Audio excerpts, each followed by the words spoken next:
ایک وہ تھا ذہن تھا کہ مسلمان اپنے ملکوں میں محفوظ نہیں ہے لیکن دوسرے ملکوں میں محفوظ ہیں.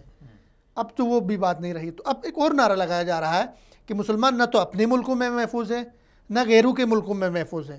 غیر اپنے ملکوں میں بھی محفوظ ہے اور ہمارے ملکوں میں آ کے بیٹھتے ہیں یہاں بھی محفوظ ہیں.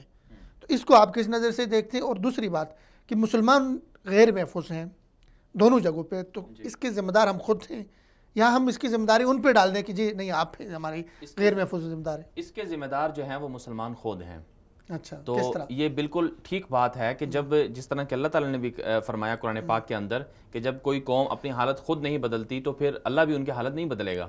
تو جب تک مسلمان خود اپنی حالت نہیں بدلیں گے تب تک دوسرے آپ کو مارتے رہیں گے.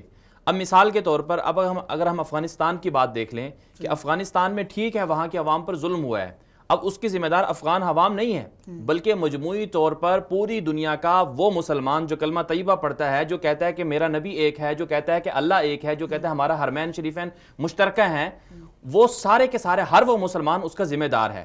اس کی بڑی وجہ یہ ہے کہ فلسطین کے اوپر ظلم کیوں ہوا، افغانستان کے اوپر ظلم کیوں ہوا، کشمیر کے اندر ظلم کیوں ہو رہا ہے؟ کیونکہ ہر مسلمان جو فلسطین میں نہیں رہتا وہ سمجھتا ہے کہ فلسطین کا معاملہ میرا فلسطین سے کوئی تعلق نہیں ہے. جو بندہ افغانستان میں نہیں رہتا، جو پاکستان میں رہتا ہے، وہ سمجھتا ہے کہ ہمارا افغانستان میں جو بندہ مرتا ہے تو مرے، ہمیں اس سے کوئی لینا دینا نہیں. جو کشمیر میں نہیں رہتا تو باہر والے جو لوگ ہیں، جو کشمیر میں مسلمان نہیں رہتا، وہ کہتا ہمارا کیا مسئلہ ہے، تو کشمیر کا مسئلہ ہے. یہ انما المؤمنون اخوۃ کا جو ایک فلسفہ تھا وہ مسلمانوں کے دلوں سے نکل گیا، جس کی وجہ سے ان پر دوسرے حملہ ہو رہے ہیں. آپ مجھے بتائیں کیا کر سکتے ہیں مسلمان؟ میں آپ کو میں مثلا فلسطین کے لیے ہمارے ریلیاں نکال رہے ہیں، کشمیر کے لیے ہم ریلیاں نکال رہے ہیں.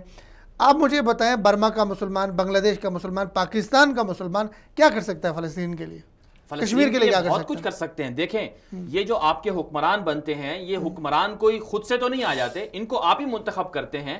آپ اپنی حکومتوں سے یہ منوا سکتے ہیں کہ اگر آپ نے ہمارے اتنے بندے، آپ نے دیکھا ہوگا کہ پاکستان میں جب کسی کمیونٹی پر حملہ ہو جاتا ہے تو پورے پاکستان کو بلاک کر دیتے ہیں. ٹھیک ہے، اگر کسی کو پی ٹی وی کا مسئلہ آپ دیکھ لیں، ان کو جب نکالا جا رہا تھا تو انہوں نے احتجاج کیا، اور اسی طرح دیگر یوٹیلٹی سٹور سے انہوں نے احتجاج کیا تھا، حکومت نے ان کی بات مان لی. تو پورے پاکستان کے 22 کروڑ عوام اپنے حکمرانوں کو مجبور کیوں نہیں کر سکتے کہ آپ فلسطین کے معاملے میں بالکل صحیح طریقے سے کھڑے ہو جائیں اور اس کے معاملے کو حل کروائیں؟ ہو سکتا ہے. ہر ملک کا مسلمان اگر یہ بات سوچ لے کہ ہم اپنے حکمرانوں سے چیزیں منوائیں گے اور حکمرانوں کو غیرت دلوانے کے لیے وہ کھڑے ہو جائیں تو یہ اس طرح کی چیزیں نہیں ہوں گی. اگر حکمرانوں کو غیرت آ گئی تو مسئلہ فلسطین حل ہوگا. بالکل، پوزیشن میں طاقت میں ہے، مسئلہ فلسطین حل ہو سکتا ہے. حکمرانوں کو اگر حکمرانوں کو غیرت آتی ہے، حکمران جاتے ہیں اقوام متحدہ میں جاتے ہیں کہ آپ کے ساتھ، مثلا آپ نے شاہ فیصل کے زمانے کی بات دیکھ لی ہوگی کہ شاہ فیصل جب عربوں کے ساتھ جنگ ہوئی اسرائیل کی تو انہوں نے امریکہ کو دھمکی دی کہ ہم آپ کا پیٹرول بند کر دیں گے، تو انہوں نے گھٹنے ٹیک دیے تھے اس وقت. آج بھی مسلمانوں کے پاس دنیا کا سب سے بہترین جغرافیہ، وسائل ہیں، سارے کچھ ہیں. آپ ان کے سامنے جھکے نہیں، آپ ان کے سامنے سینہ تان کر کھڑے ہوں تو یہ مسئلے حل ہو سکتے ہیں.